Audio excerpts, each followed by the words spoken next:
Most of the men who went away to war returned by the millions sooner than most people had expected. Separation centers worked overtime, processing 750,000 men each month. In less than a year, the armed forces returned more than 12 million young men to civilian life. The GI Bill, with its financial and educational benefits, gave millions of veterans a chance to advance into the middle class. A great many seized the opportunity.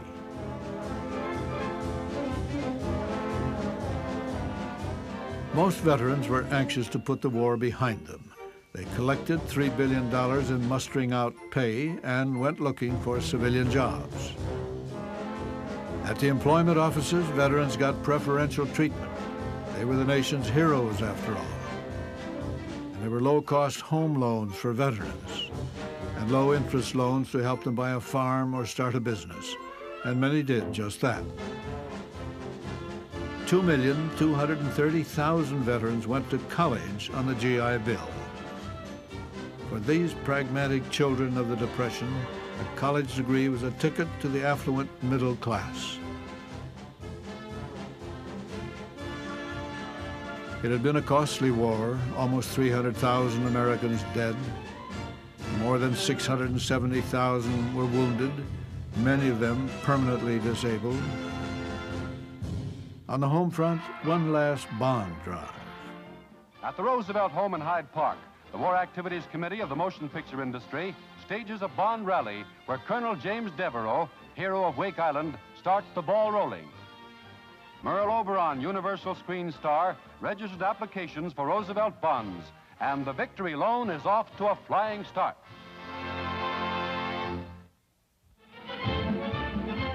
The reconversion of war plants to peacetime pursuits is going ahead at full speed. And once more, the automobile factories are humming as huge stamping presses form the bodies of the first automobiles produced since the spring of 1942.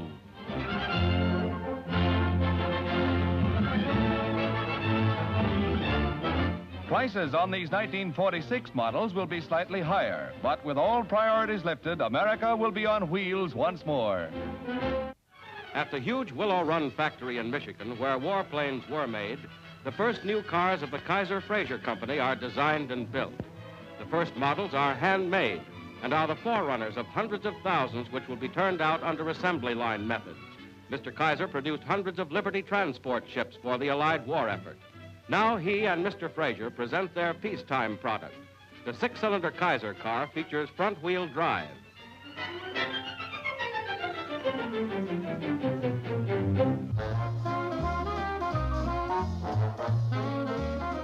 It had been a long, long time since Americans had been free to buy anything they wanted, but now the war was over. Cars, radios, cordless electric irons, consumer goods of all kinds were coming off the assembly lines. The Great Depression was just a memory. Most Americans had prospered during the war. They had money now, and they were eager to spend it. Millions of returning veterans got married. That created a demand for new houses and new kitchen appliances. Rationing had ended, food was plentiful.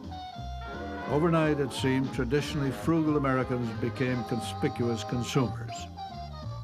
Nylons filled the shop windows, and real rubber tires rolled out of the factories for the new cars coming off the reconverted assembly lines.